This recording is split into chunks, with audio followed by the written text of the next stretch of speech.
Hello guys, ఈరోజు ఈ వీడియోలో చాలా సింపుల్గా, చాలా టేస్టీగా, ఇంకా చాలా క్విక్గా తయారైపోయే ప్లెయిన్ కేక్ను ఈ ఇంట్లోనే అయితే ఎలా తయారు చేసుకోవాలో చూపిస్తానండి. మనకు అవెన్ అవసరం లేకుండా స్టవ్ పైనే ఈ కేక్ను తయారు చేసుకోవచ్చు. చాలా అంటే చాలా ఫ్లఫీగా ఉంటుందండి, చాలా స్పంజీగా అయితే ఉంటుంది. ఫస్ట్ టైం తయారు చేసినా కూడా చాలా బాగా అయితే తయారు చేసుకోవచ్చు. పర్ఫెక్ట్ మెజర్మెంట్స్తో ఈ ప్లెయిన్ కేక్ను తయారు చేసుకోవచ్చు అండి. ఫస్ట్ టైం తయారు చేసుకునే వాళ్ళు ఏంటంటే ఎక్కువగా మెజర్మెంట్స్ అనేవి ఎక్కువగా యూజ్ చేయకుండా, అంటే ఎక్కువ క్వాంటిటీ అనేది యూజ్ చేయకుండా చాలా తక్కువ క్వాంటిటీతోనే ఈ ప్లెయిన్ కేక్ని తయారు చేసి చూడండి. చాలా బాగుంటుందండి. ఇంకా ఏంటి అంటే ఇప్పుడు న్యూ ఇయర్ అయితే వస్తుంది కదా, న్యూ ఇయర్లో చాలామంది కేక్స్ అయితే తయారు చేస్తూ ఉంటారు.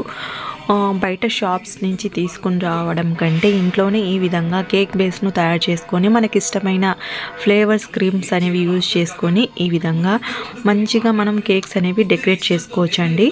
అండ్ అలా కాకుండా ఇలా అయినా సింపుల్గా ప్లెయిన్ కేక్ని కట్ చేసుకొని న్యూ ఇయర్ సెలబ్రేషన్ అయితే చేసుకోవచ్చు. చాలా అంటే చాలా బాగుంటుందండి. ఎంత ఫ్లఫీగా ఉంటుందంటే చాలా ఫ్లఫీగా అయితే ఉంటుంది. ఈ పర్ఫెక్ట్ ప్లెయిన్ కేక్ను ఎలా తయారు చేసుకోవాలో అయితే ఈ వీడియోలో మీతో చూపించబోతున్నాను. వీడియోని అక్కడ స్కిప్ చేయకుండా చూడండి గాయస్. కొత్తగా మన వీడియో చూసే వాళ్ళు ఎవరైనా ఉంటే తప్పకుండా మన ఛానల్ని సబ్స్క్రైబ్ చేసుకొని సపోర్ట్ చేయండి. మీరు ఇచ్చే ఒక లైక్ వలన నా వీడియో అనేది ఎక్కువ మందికి వెళ్ళడానికి ఛాన్స్ అయితే ఉంటుంది. తప్పకుండా మన వీడియోకి లైక్ చేయడం మాత్రం అసలు మిస్ అవ్వకండి. ఇప్పుడు ప్రాసెస్ అనేది స్టార్ట్ చేద్దాము. ఇక్కడ నేను వచ్చేసి వితౌట్ అవెన్ చేస్తున్నాను కాబట్టి కేక్ అనేది ఇప్పుడు ముందుగా స్టవ్ పైన ఒక పెద్ద కడాయి పెట్టుకొని దాంట్లో స్టాండ్ పెట్టేసి మూత పెట్టేసి కడాయిని ప్రీ హీట్ చేసుకోవాలండి.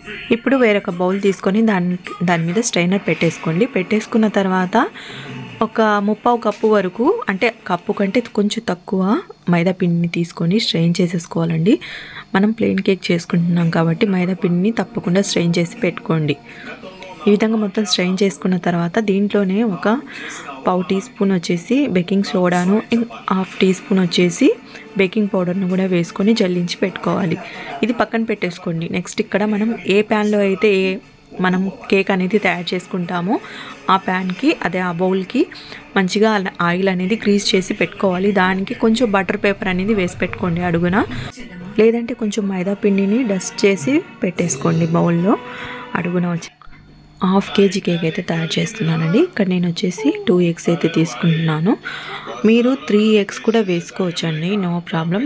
నా దగ్గర 2 eggs అనేవి అవైలబుల్గా ఉన్నాయి, అందుకు 2 eggs అయితే వేసుకున్నాను. వేసుకొని బౌల్లోకి ఇప్పుడు బాగా బీటర్తో బాగా బీట్ చేసుకోవాలండి. మనకు మంచిగా ఫ్లఫీగా కేక్ కావాలి అంటే తప్పకుండా మనం బీటర్తో మంచిగా బీట్ చేసుకోవాలి. మీ దగ్గర ఇటువంటి బీటర్, అదే ఎలక్ట్రికల్ బీటర్ లేదు అనుకోండి, హ్యాండ్ బీటర్ ఉంటుందండి, దాంతో అయినా మంచిగా బాగా బీట్ చేశారనుకోండి, అంటే దాంతో కొంచెం టైం అయితే పడుతుంది. ఇలాంటి ఎలక్ట్రిక్ బీటర్తో ఏంటి అంటే కొంచెం తొందరగా అయితే అవుతుందండి. ఒక 2-3 మినిట్స్లో అయితే అయిపోతుంది, ఎక్కువగా హైలో పెట్టేసి చేస్తే. ఇక్కడ చూడండి బాగా బీట్ చేసామనుకోండి, మనకి ఏంటంటే కొంచెం ఫోమ్ టెక్స్చర్ అయితే వస్తుంది. అలా వచ్చేంత వరకు మొత్తం బాగా బీట్ చేసేసుకోవాలి. ఇంకా అదే చెప్పాను కదా, విస్కర్తో అయితే కొంచెం టైం అయితే కొంచెం ఎక్కువగా అయితే పడుతుందండి. మిక్సీలో వేసుకున్నాను అనుకోండి, మిక్సీలో వేస్తే మరి అంత టెక్స్చర్ అయితే రాదు, మనకి ఫ్లఫీ టెక్స్చర్ అయితే రాదు. ఇక్కడ చూడండి బీటర్తో బాగా బీట్ చేసేసుకున్న తర్వాత దీంట్లో ఒక 1/2 టీ స్పూన్ వరకు వెనీలా ఎసెన్స్ అనేది వేసుకోండి. మనం వెనీలా స్పాంజ్ కేక్ అయితే తయారు చేస్తున్నాం కాబట్టి తప్పకుండా వెనీలా ఎసెన్స్ అనేది వేసుకోవాలి. నెక్స్ట్ ఇక్కడ నేను ఆయిల్ అనేది ఒక 1/2 కప్పు ఆయిల్ అయితే తీసుకున్నానండి. రీఫైండ్ ఆయిల్ తీసుకోవాలి, అంటే ఎటువంటి స్మెల్ లేకుండా ఉండే ఆయిల్ అనేది వేసుకోవాలి. ఒకేసారిగా వేసుకోకుండా 2 to 3 టైమ్స్ అనేది వేసుకోండి ఆయిల్ను. వేసుకుంటూ ఇక్కడ మళ్ళీ ఎలక్ట్రికల్ బీటర్తో మళ్ళీ బాగా బ్లెండ్ చేసుకుంటూ ఉండాలండి. చూడండి ఈ విధంగా మనం బ్లెండ్ చేస్తూ ఉంటే మనకు మంచిగా ఫోమీ టెక్స్చర్ అయితే వస్తుంది. మనకు మంచిగా ఫ్లఫీ కేక్ కావాలి అంటే తప్పకుండా మనం ఎలక్ట్రికల్ బీటర్తోనే బ్లెండ్ చేసుకోవాలి. ఇప్పుడు నెక్స్ట్ వచ్చేసి ఒక 1/2 కప్పు వరకు చక్కెర పౌడర్ని అయితే తీసుకోవాలండి. చక్కెరను పౌడర్ చేసి పెట్టుకోవాలి. ఆ పౌడర్ను మనం ఇక్కడ ఎగ్స్ని బీట్ చేసుకుంటూ ఉన్నాం కదా, దీంట్లోకి వేసుకుంటూ మళ్ళీ ఎలక్ట్రికల్ బీటర్తో మంచిగా బ్లెండ్ చేస్తూ ఉండాలి. ఇలా చేయడం వల్ల ఏంటి అంటే చక్కెర కూడా బాగా మెల్ట్ అయిపోతుంది, బాగా కలిసిపోతుందండి. ఈ విధంగా చేయడం వలన మనకు కేక్ కూడా చాలా ప్లఫీగా అయితే వస్తుందండి.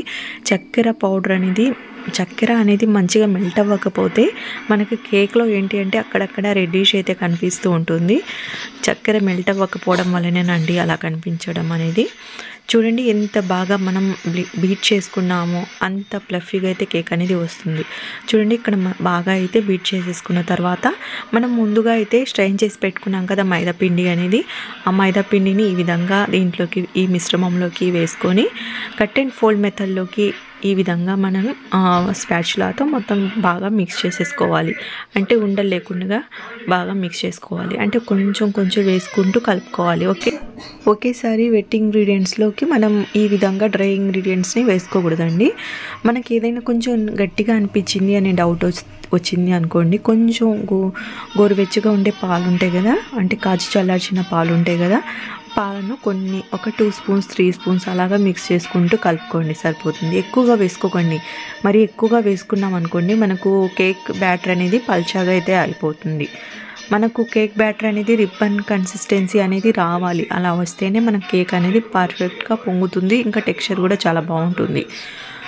చెప్పాను కదా, మనము మైదాపిండి అనేది ఎక్కువగా ఒకేసారిగా వేసుకోకుండా కొంచెం కొంచెంగా వేసుకుంటూ కట్ అండ్ ఫోల్డ్ మెథడ్లో తప్పకుండా అలాగా కలుపుకుంటేనే మనకు కేక్ బ్యాటర్ అనేది పర్ఫెక్ట్ టెక్స్చర్ అయితే వస్తుంది. చూడండి ఈ విధంగా కలుపుకున్న తర్వాత కేక్ బ్యాటర్ అనేది ఈ విధంగా అయితే ఉంది. కన్సిస్టెన్సీ ఈ విధంగా ఉంటే సరిపోతుంది. ఎక్కువగా పల్చాగా ఉండకూడదు, అలానే ఎక్కువగా గట్టిగా ఉండకూడదు.